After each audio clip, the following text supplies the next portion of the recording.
काँग्रेस जनता party मार्फत आपण जेनझीज youth सोबत जात आहोत। जर तुम्ही बघितलं तर दिल्लीमध्ये जंतर मंतरला LGBTIQ समुदायातले व्यक्तिमत्वांनी पण त्याला सपोर्ट केला होता।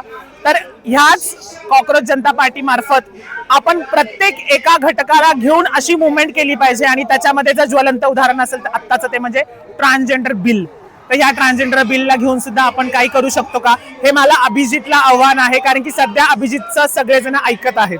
दिल्लीमध्ये एलजीबीटी कम्युनिटीचे काही कार्यकर्ते आले होते, त्यांना अनेक ट्रोल केलं गेलं सोशल मीडियावर, त्याबद्दल तुम्ही काय सांगाल? मी पण पाहिलं, ती आमच्या समुदायातली एक व्यक्ती आहे, तिला ट्रोल करण्यात आलं होतं। तिला असा प्रश्न विचारला होता की तुम्ही इथे कशाला आला, आप तो मीठे हो, आप यहाँ पे क्यों हो, इस कॉकरोच को क्यों सपोर्ट कर रहे हो, असे वाले स्टेटमेंट्स त्यांनी केले होते।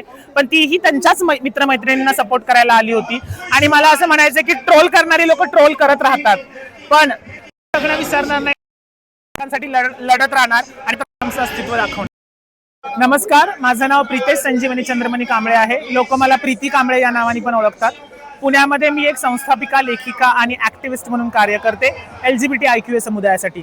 आज पुणे युनिव्हर्सिटीमध्ये कॉक्रोच जनता पार्टीचं जे आंदोलन होत आहे, ते आंदोलन नीटचा जो पेपर आपला फुटलेला आहे त्या संदर्भात आहे।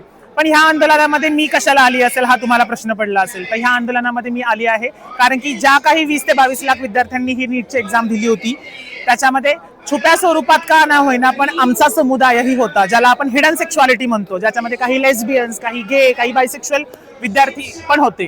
तर ह्या विद्यार्थ्यांना आणि ह्या समुदायाला मी सपोर्ट करण्यासाठी आलेली आहे। ज्यावेळेस पेपर फुटीची बातमी सगळीकडे पसरली, त्यावेळेस माझ्याही मित्रमैत्रिणींनी मला फोन केला की अरे आम्ही पेपर दिला पण आमचं पूर्ण आयुष्य पणाला लागलं कारण की तो पेपर फुटला।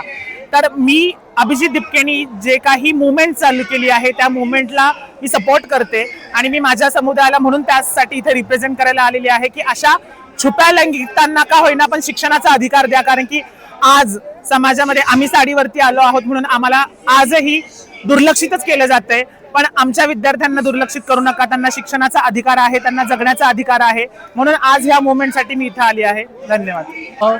मेन म्हणजे की जे पेपर फुटण्याची गोष्ट आहे ही मेन खूप एक गंभीर गोष्ट आहे आणि या गोष्टीचा आम्ही कुठेच पाठिंबा देत नाही। आणि ह्याच्यात सीन असा आहे की बरेचसे LGBTQ कम्युनिटीतले लोकही आहेत ज्यांनी परीक्षा दिल्या, ज्यांनी सगळा अभ्यासक्रमाचा एवढा अभ्यास करून सगळं एफर्ट्स घेऊन त्यांना शेवटी एक अपयश दिसतं। म्हणजे आमचे काही फ्रेंड्स होते ज्यांनी परीक्षा दिल्या, ज्यांनी काही सगळं केलं पण त्यांना शेवटी अपयश मिळालं। आणि या सगळ्यामध्ये आम्हाला की LGBTQ समुदायातल्या लोकांना पण शिक्षणाचा अधिकार आहे, आम्ही वंचित नाही राहायला पाहिजे। आमचे अधिकार तर आम्हाला मिळत नाही, पण ॲटलिस्ट शिक्षणाचा अधिकार जो आपल्या मूलभूत गरजांमध्ये येतो